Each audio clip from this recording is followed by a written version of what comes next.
Hello, this is Kinninigan from RagingReptilian.com. First of all, I just wanted to thank the people that gave us donations last night and say God bless to them. Like I said, every little bit helps with the attack on demonetization on YouTube videos. And I told people this week I was going to make a video about the god Ra, and I'm going to go over a lot of things in this video, including ancient Egypt, the gods of ancient Egypt, who Ra is, reptilian worship in ancient Egypt, and a few other interesting things, such as the contents of the Ark of the Covenant as per Freemasonry. Yes, I am going to be linking a lot of articles and everything. So all the websites that I use throughout this video will be in the description. Now, in the video I made the other day about QAnon, yes, I said it correctly. There was a guy going around as Ra God Official, and when you went to his Twitter account, he's calling himself also the Queen of God, and I'm going to tell you who the Queen of God is in this video. Now, Freemasonry revolves a lot around Egyptian and the gods of the Egyptian pantheon. However, I'm going to show you in this video that all these gods can actually be tied back to ancient Sumeria, and that's the gods of a whole bunch of different religious sects. This is Ra right here. He is the sun god.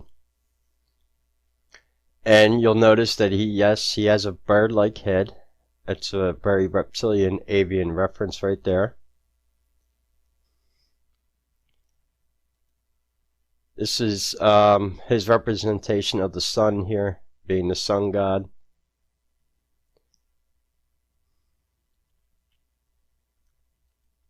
Now here's where things start getting interesting. This is the Queen of Sheba, and that is who the Queen of God is.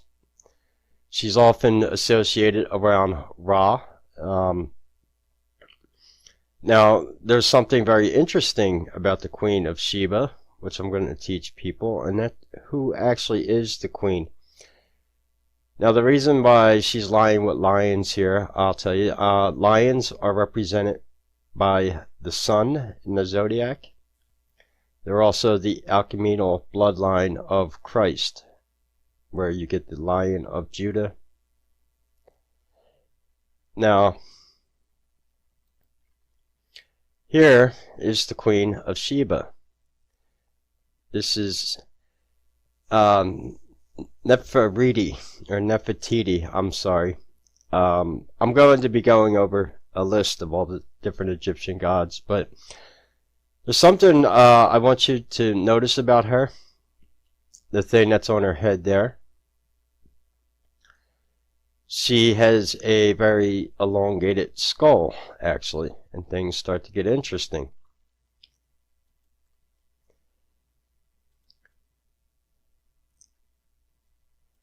Now, it's Nefertiti. She's the wife of Pharaoh Akhenaten. Now, I made a video on my channel making an argument that quite possibly Moses himself was Akhenaten. Now, and her being the wife of that Pharaoh, the wife of Moses, you understand why the Queen of Sheba is so revered in Freemasonry, as I'm going to teach you in this video. And Freemasonry is a Jewish mysticism, so I'm going to show you how this actually all ties together. Now, these people with the elongated skulls, here's a representation of like how a human would look. You see the elongated skulls here. These are the hybrids that were quite possibly the reptilian shapeshifters. And I'll show you. Now here's a picture from Africa with someone with a skull exactly like the elongated ones here.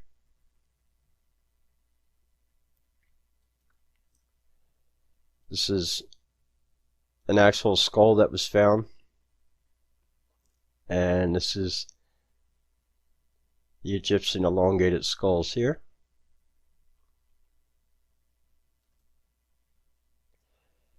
Now, there is a classification for this human species, and that is Homo campanensis. I also want to thank my friend Louis Computech. He's the one that actually gave me the correct category for these types of elongated skull humanoids, and they are being recognized as not the same as Homo sapien as we are, but instead they're getting a new classification.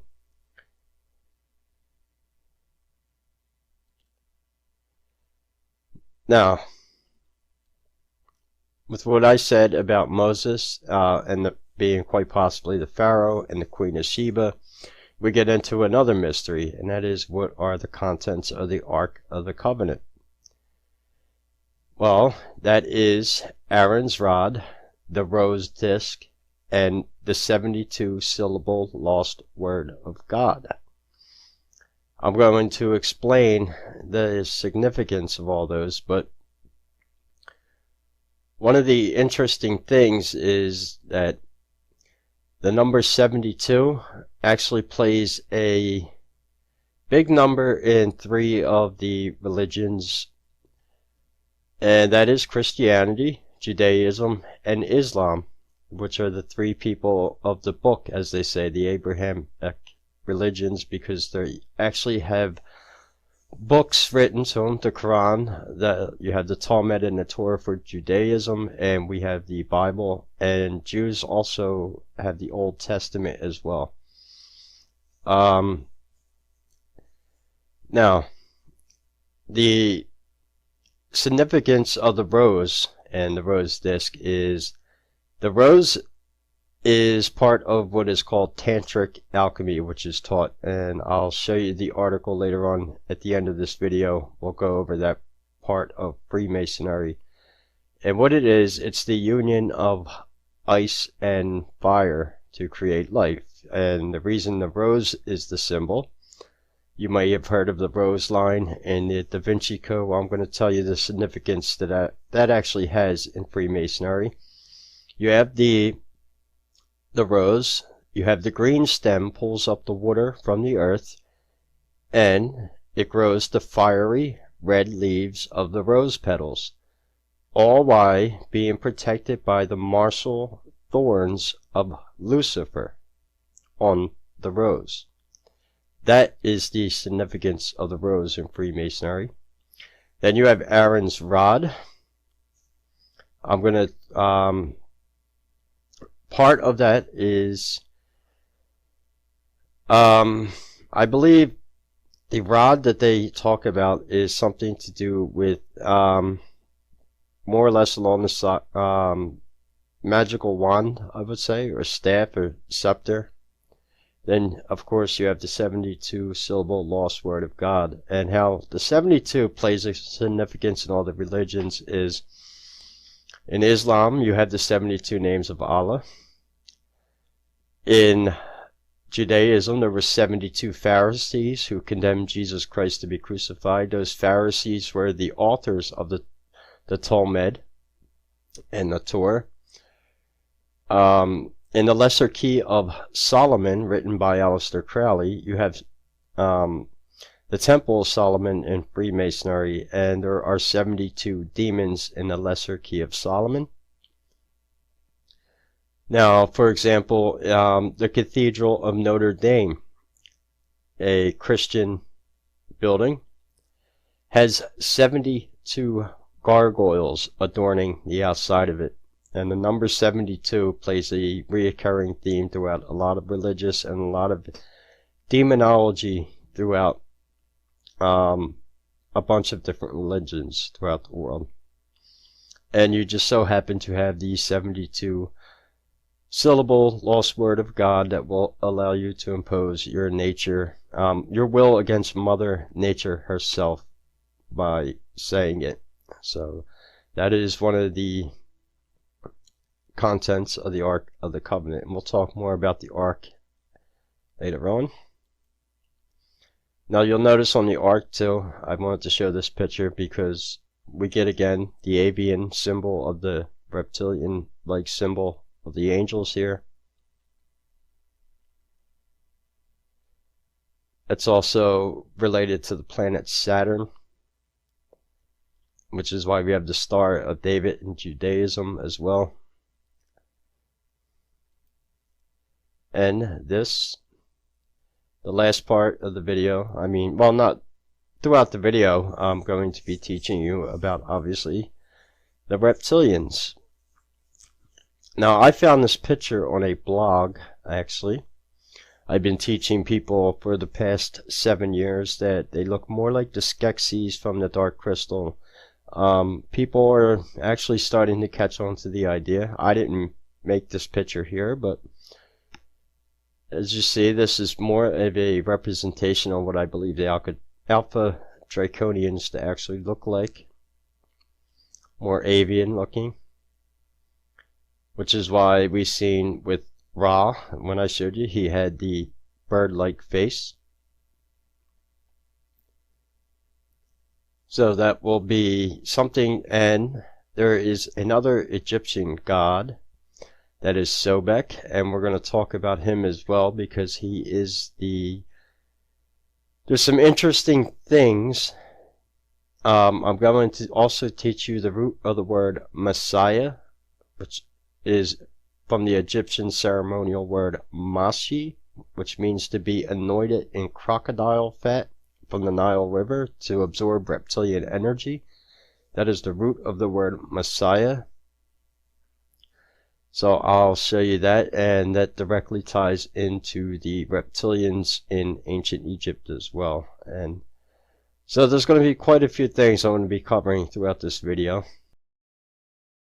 Alright, this next part, we're going to talk a little bit about the gods. What I'm going to do is teach you a little bit about the gods of Egypt, specifically Ra. And I got a few browsers opened up here, and I am going to basically explain different gods and different pantheons. Once you understand this, you have, like I said, Christianity, Judaism, and Islam, where they all worship one god known as monotheism. Then you have pantheons, and a pantheon refers to a group of gods and a religious or cultural sect. So in Freemasonry, most of the Egyptian gods are heavily revered. So are the Sumerian gods as well, but I'm going to show you how, for example, okay, we have Ra. He is represented by the sun, man with hawk head, more avian symbolism, tying him with the reptilians, and headdress with the sun disk. Ra was the sun god. He was the most important god of the ancient Egyptians. The ancient Egyptians believed that Ra was swallowed by every night by the goddess Nut and was reborn every morning. The ancient Egyptians also believed that he traveled through the underworld at night. In the underworld, Ra appeared as a man with the head of a ram. Now,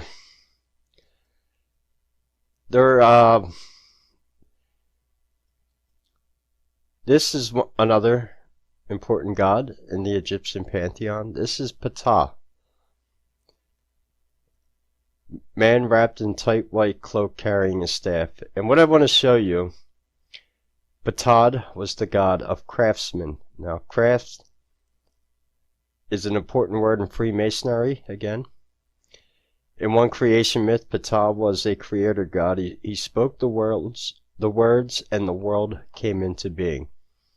Now, one interesting thing is, if you notice about Ptah, he looks a lot like the Oscar statue given out, which is actually the Oscar statue in Hollywood is based on Ptah.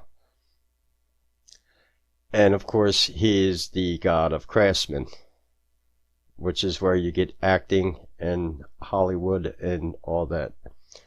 So the Egyptian symbolism even carries throughout all the things that the quote-unquote Freemason run, all throughout the symbolism.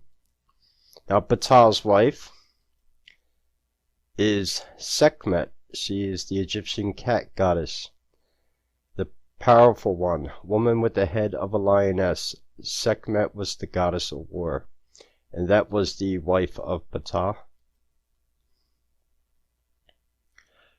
One very well-known one, Isis, woman with the headdress in the shape of a throne, a pair of cow horns with the sun disk. Isis was a protective goddess. She used powerful magic spells to help people in need. Isis was the wife of Osiris and the mother of Horus. Since each pharaoh was considered the living Horus, Isis was very important. Isis is often shown holding Horus on her lap. Isis is associated with thrones because her lap was the first throne that Horus sat upon.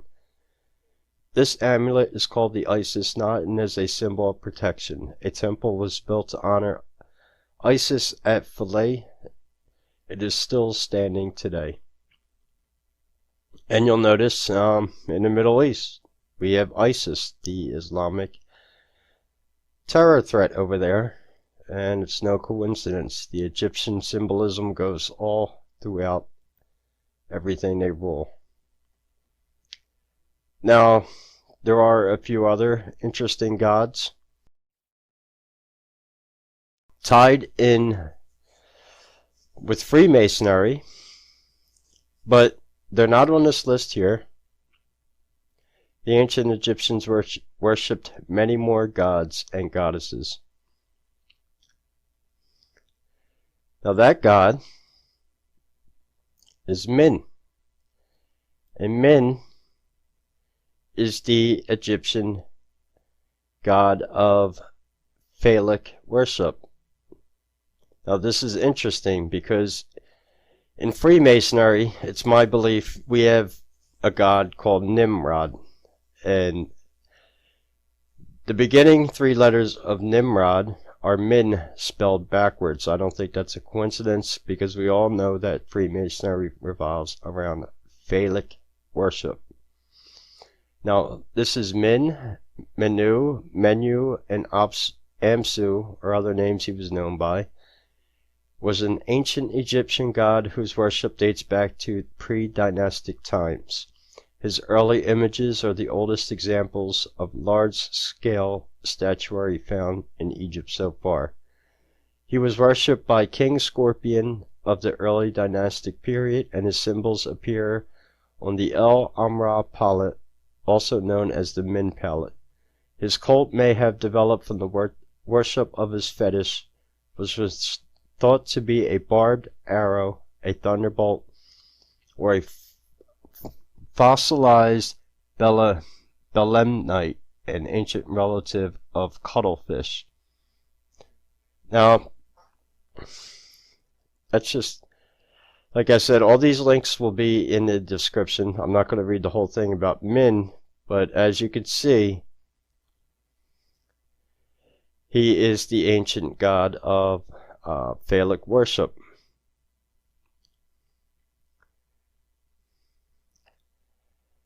Now, another interesting god that ties in with the reptilian part is Sobek. He is always represented as having the body of a man with the head of a crocodile. Now, Sobek, also called Sebek, Sochet, Sobek, Sobki, Soknapias, and in Greek, Suchos.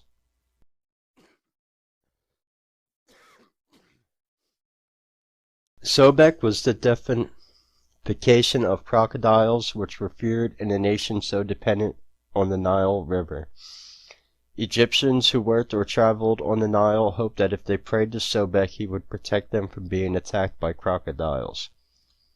The god Sobek, which was depicted as a crocodile or a man with the head of a crocodile, was a powerful and frightening deity.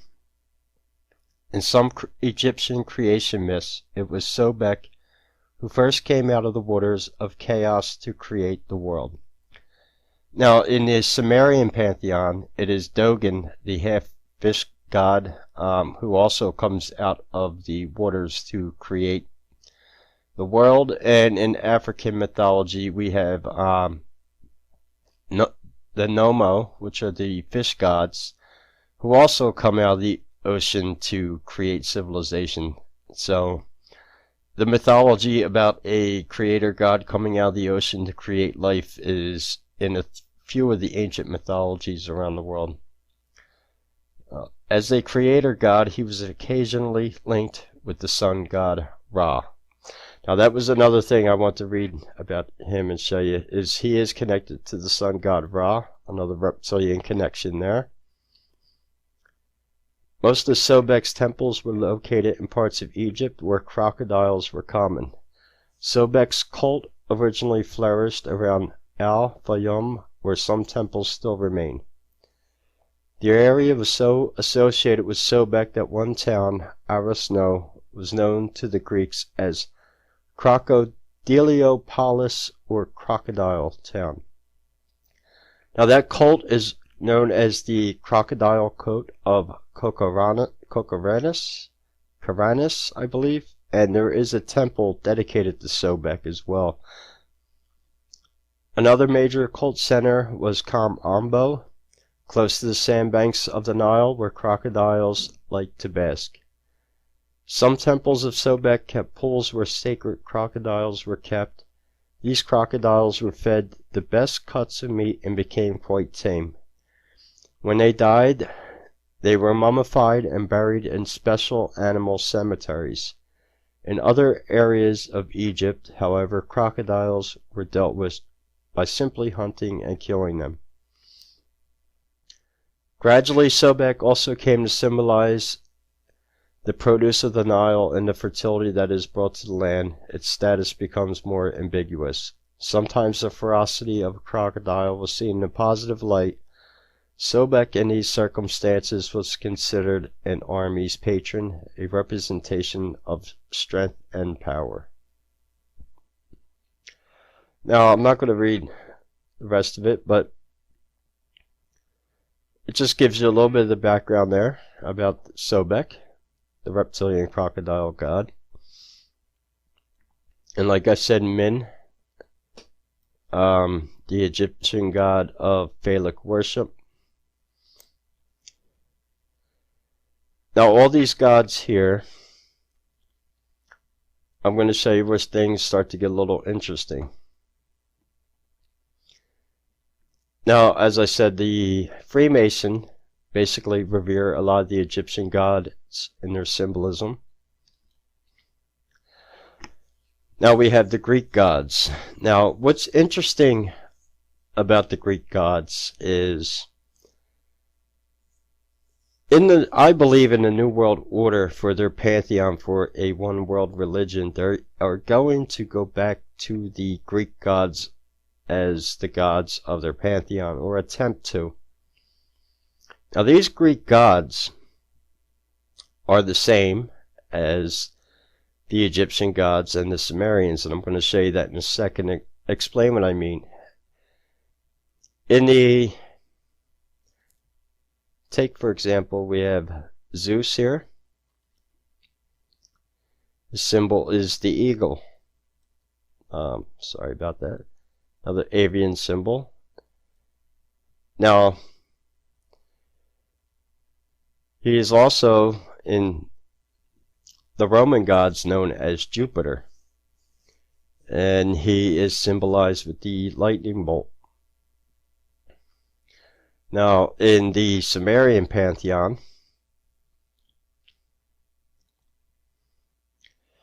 he would be Enlil.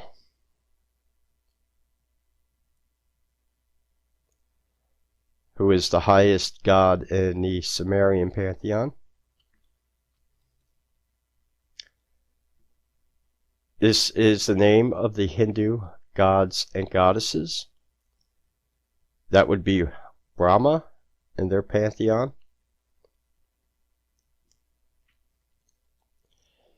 In the Chinese gods and goddesses, that would be Ao.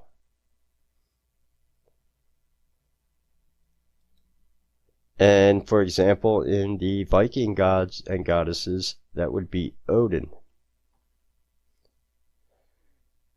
So you see how the gods are pretty much the same.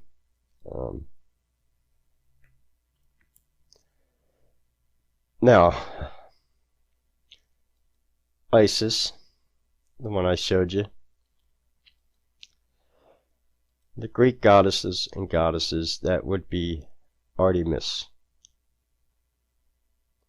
goddess of the moon, the hunt, and the young maidens. I made a video about Artemis on my channel, giving you a lot of the mythology about her.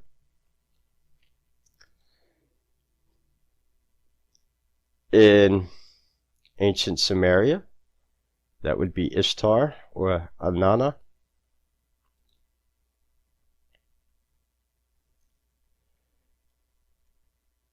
Shiva, or it could be Vishnu.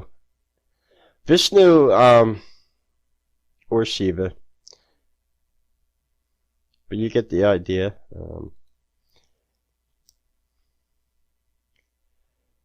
In Chinese, that would be Shangzhou, Changzhou, the goddess of the moon and wife of Ai.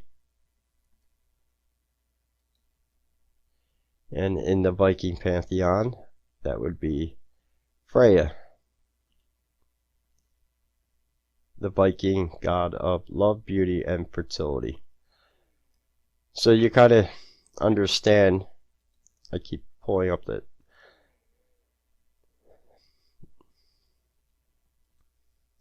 So these gods are basically the same throughout every pantheon. And I'll explain a little bit more.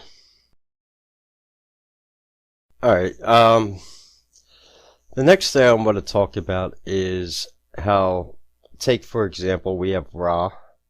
I told people I would talk about Ra. Then we have the Greek gods, and Apollo is the Greek sun god. The Roman name is Apollo also. You can't improve on perfection, baby. That's what it says. But Apollo is basically Ra in this pantheon. Now, if you notice, Apollo was also the name of the NASA space missions, which the Freemason control the NASA program. And that's what I was talking about. These gods would be part of the New World Order pantheon of gods they would teach. Now, we have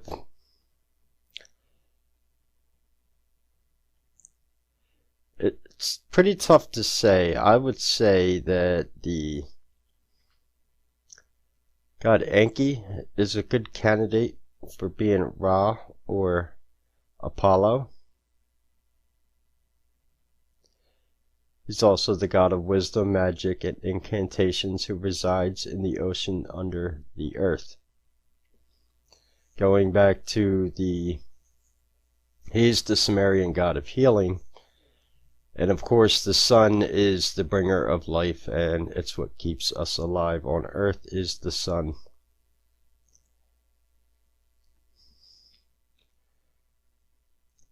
And then throughout different pantheons, like I said, now the other god I want to show is, because this is important, is Horus, the one far above, appearance, man with the head of a hawk. Horus was the god of the sky. He is probably most well known as the protector of ruler of Egypt The Egyptians believed that the Pharaoh was the living Horus. And here's a picture of Horus, always depicted as a bird. The ancient Egyptians had many different beliefs about the god Horus. One of the most common beliefs was that Horus was the son of Isis and Osiris. After Horus was murdered by his brother Seth, Horus fought with Seth for the throne of Egypt. In this battle, Horus lost one of his eyes. The eye was restored to him, and it became a symbol of his protection for the ancient Egyptians. After his battle, Horus was chosen to be ruler of the world of the living. Now you hear this, Horus lost one of his eyes. The Viking god Odin also only has one eye. I don't believe that's by coincidence. And his companions are his two ravens and the two wolves.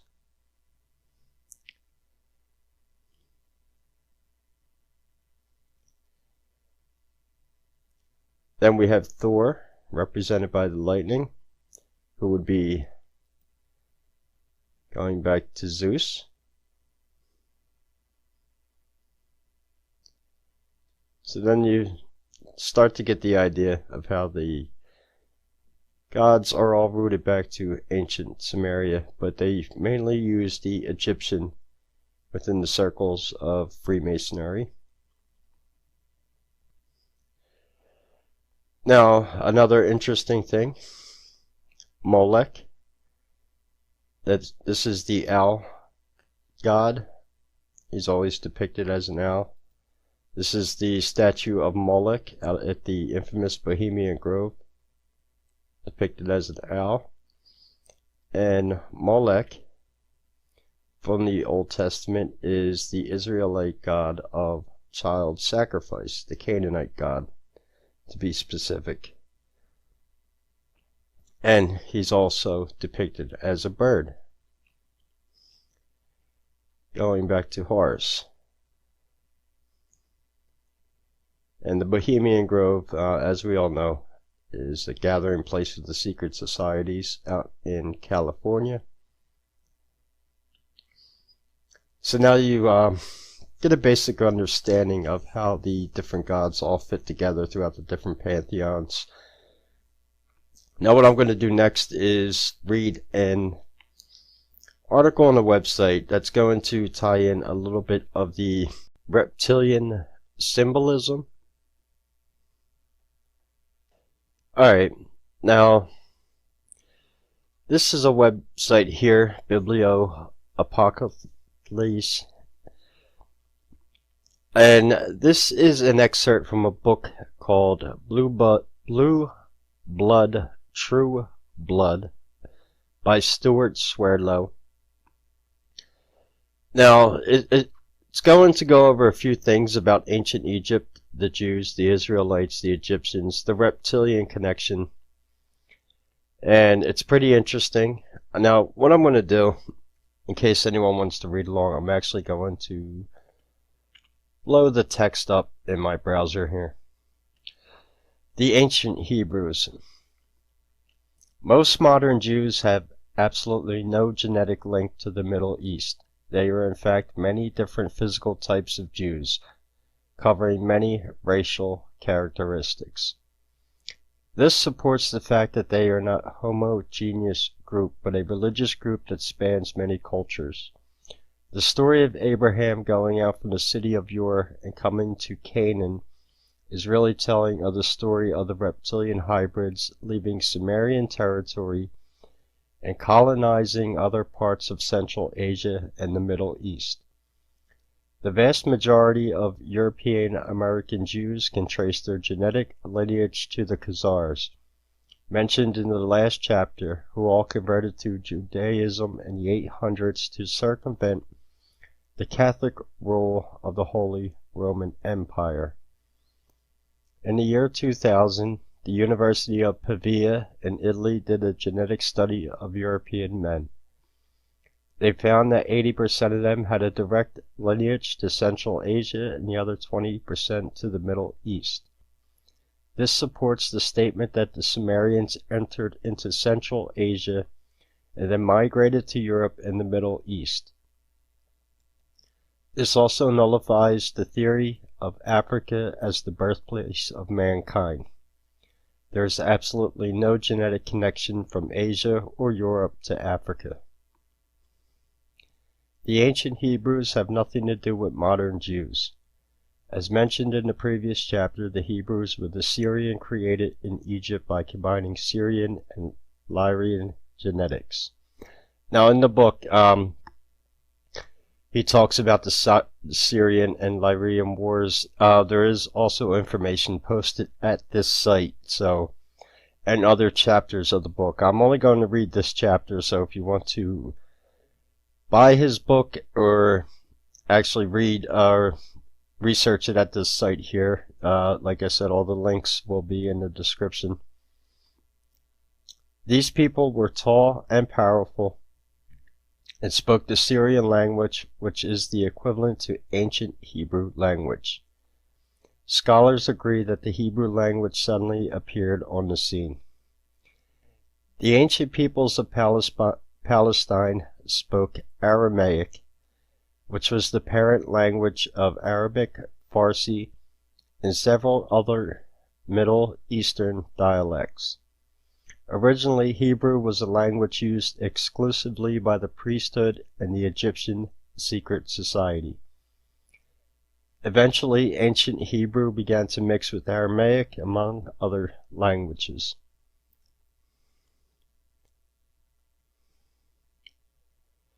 The Hebrews were actually paid workers in Egypt.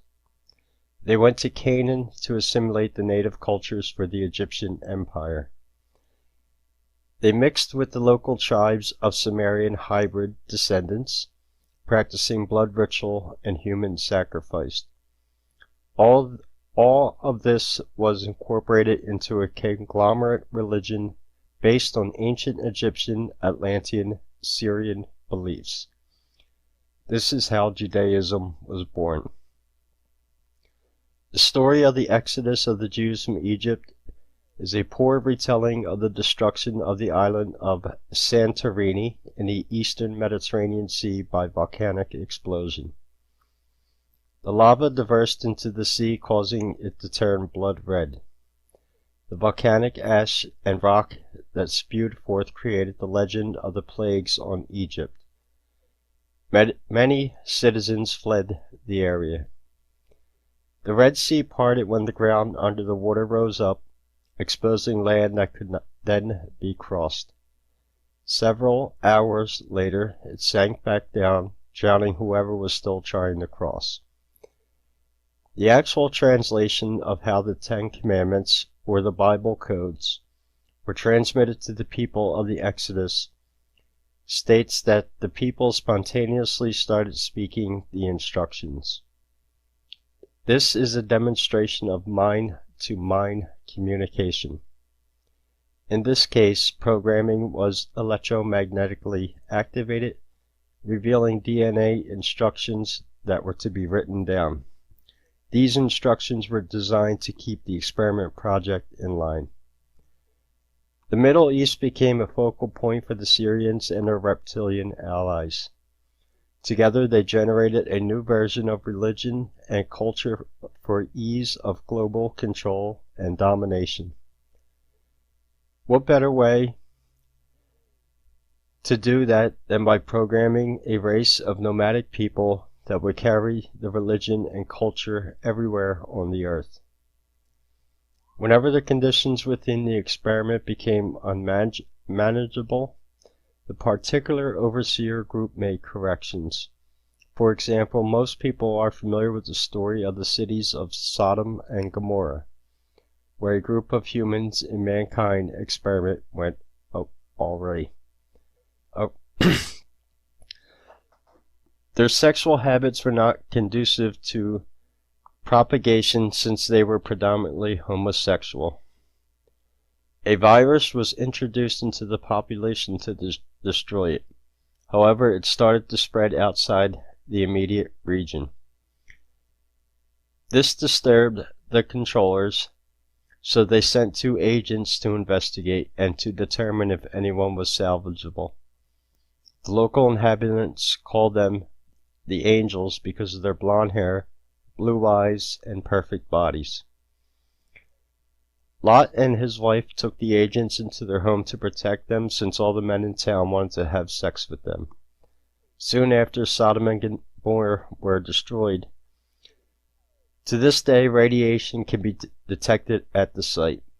Melted rock is seen in the canyon walls. Sodom and Gomorrah were eliminated with a nuclear weapon. In the early 1960s, Israeli scientists digging at the site of Sodom found remnants of bone and body tissue encased in rock. American scientists were called in because they had better equipment. What they found in the preserved body tissue was a sample of the virus. The Americans reconstituted it with living cellular nuclei. Quietly, it was tested on a terminally ill patient at the St. Louis hospital in 1967. The man died a horrible death. The virus was called AIDS because it removed whatever immune system the man had left. The American research determined that the thousands-of-year-old virus was artificially genetically created. The ancient Hebrew religion was a conglomeration of the Sumerian Reptilian belief system, ancient Egyptian Atlantean Illyrian belief system, and the reptilian tribal subcultures found in the land of Canaan that were incorporated into one acceptable dogma. It included blood ritual and human sacrifice, which is why Abraham was so eager to please God by killing his own son on an altar. This symbolism came in handy later on for religious purposes. The Hebrew language itself did not appear until after the Hebrews left Egypt, and then for only religious ceremonial purposes by the priests. In fact, many of the terms and names used in Hebrew religion came from the Egyptian ceremonial rites. The name Moses originates from the title given to the adepts of the secret Egyptian pyramid cult. This Egyptian ceremonial title, Mashi, means he who is anointed with crocodile fat from the Nile River. Here we suggest Swearlow does not deal well with the academic evidence Moses was Akhenaten, out of Egypt, House of the Messiah, books, etc. But at least he perceives correctly that the best Hebrew rites were mostly descended from Egypt. Now, this isn't actually written by Swearlow. This is written by the people at the website who are using his book in context here. And as I said, I made a case in another video on my channel that Moses was Akhenaten, and his wife was the Queen of Sheba. Now, the ongoing conflict between Enlil's Amun-Ra priests versus Akhenaten's Atan, Enki, probably reflects the Enlil-Mordrake reptilian persuasion versus Enki, the rebellious son from Sirius, pushing the possibility that his genetic experiment he could produce a bloodline recovery from the catastrophic Nephilim DNA condition, with the beneficial result to the advanced Dracos of the new access to bloodline that could resume star navigating, where the big salaries are made because of the renewed gravity making power and imploding ignited DNA. This ceremony was performed inside the king's chamber in the Great Pyramid. In Hebrew, it meant out from the water in reference to the crocodiles. The Egyptian word for crocodile fat was mesa, from which the term Messiah is derived. To be anointed with crocodile fat rendered into an oil was to absorb powerful, unchanging reptilian energy and assimilate this into the body.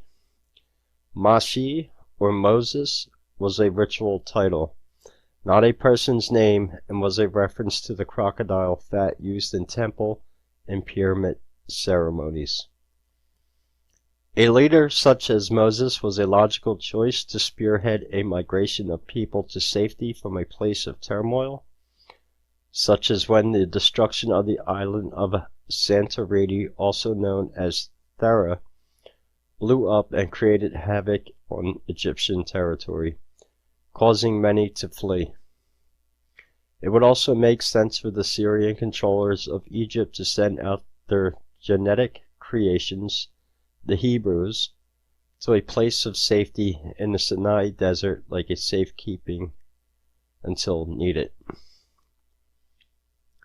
It was then that the Torah, or Holy Commandments, was given to the people as code by which to live. This document is in code that can now only be deciphered with the use of a computer. The land of Canaan needed to be conquered in order to give development room to the new creations. In effect, the Hebrews were the next sequence of the experiment, and the old versions were to be eliminated or assimilated. The Hebrews carried the new coded laws in the Ark of the Covenant of ants, that only the priest could touch. With the University of Minnesota in the 1960s attempted to build the Ark as described with the instructions in the Bible, it was so electrically charged that it had to be dismantled. This is why ancient Hebrew priests entered into the Ark area alone for safety reasons. They had to wear white linen as non-conductive clothing and wore a special breastplate that grounded them electrically and acted as a protective shield. The Ark was really a communication device. This is why the priests had messages from God whenever they were in the Ark's presence. The Ark also acted as a location device for beacons originating outside of this planet. The Ark was originally kept in the Great Pyramid to focalize energy.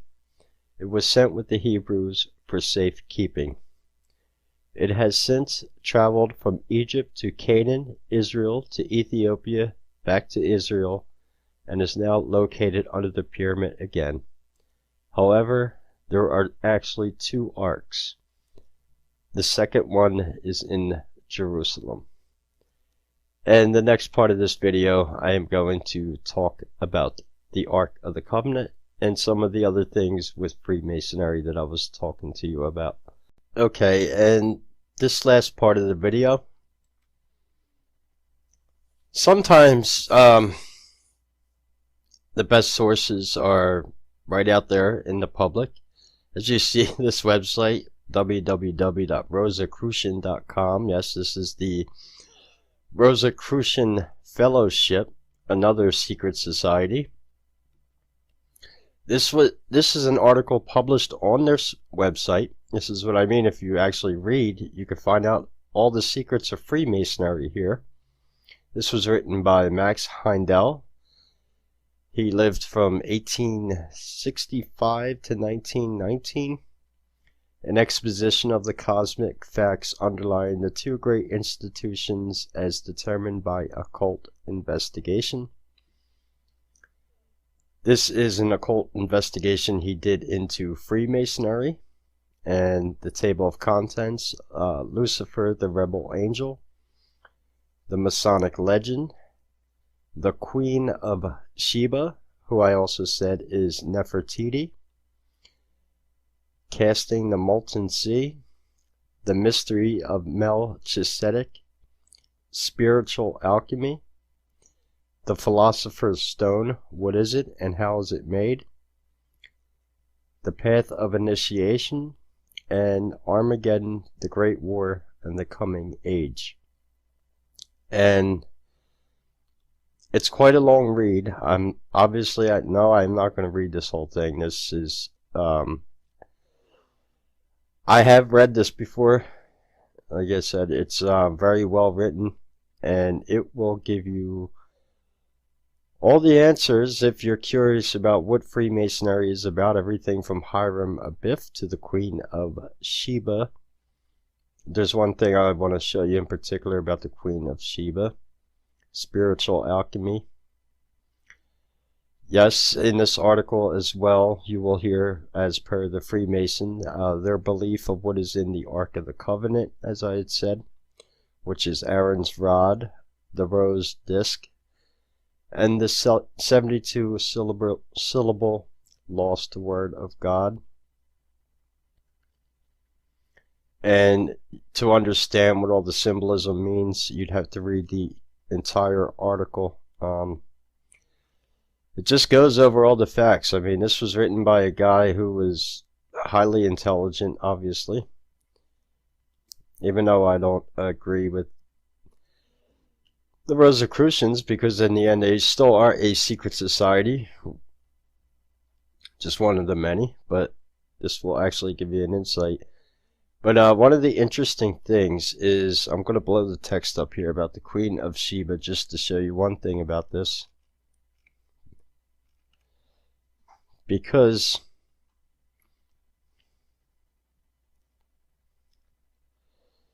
okay, here's the part here about the Ark of the Covenant.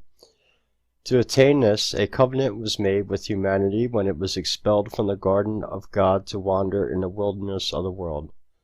According to the plan, a tabernacle was built after a pattern planned by God, Jehovah, and an ark symbolical of the human spirit was placed in it.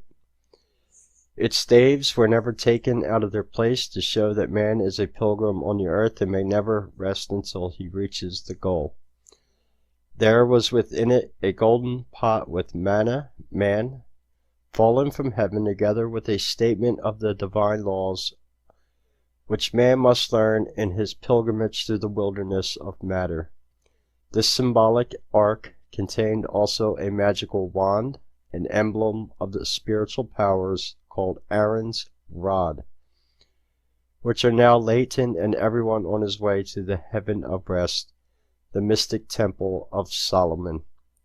The Old Testament also tells how humanity was miraculously led and provided for, how after the warfare with the world it was given peace and prosperity by before mentioned King Solomon. In short, stripped of all embellishments, the story relates to the salient facts of man's descent from heaven, his principal metamorphosis, his transgression of the laws of God Jehovah, would wish to guide him in the future till he reaches the kingdom of heaven, land of peace, and again docilely follows the lead of the divine ruler.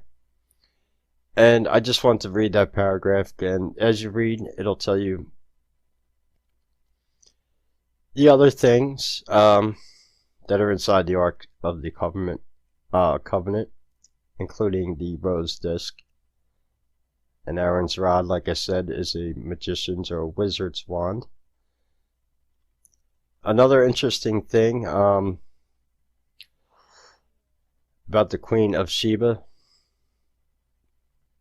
Nefertiti. She has come laden with gorgeous gifts and has stated that she was much impressed with the wisdom of Solomon, but in the Bible, which is written from the standpoint of Jehovistic hierarchies, hints that she saw at the court of Solomon one that was fairer than he, and there the Bible narrative leave her. So what this is saying is Nefertiti, or the Queen of Sheba, was actually at the Temple of Solomon. The Temple of Solomon is one of the biggest things worshipped in Freemasonry. All Masonic lodges are shaped like the Temple of Solomon. And Solomon is even mentioned in the Bible as well, and is heavy in Judaic religions. So that's when you start to understand how this is Jewish mysticism around what Freemasonry worships, going all the way back to Egypt. But I want to leave this link because This is just a reference to where I got my knowledge of these things that I was saying about Freemasonry, the contents of the Ark of the Covenant, the meaning of the rose symbolism, and the Queen of Sheba. So I hope you enjoyed the video. All the links will be in the description. If there's any questions or comments, leave them below. And until we speak again, this is Kinninigan, and take care.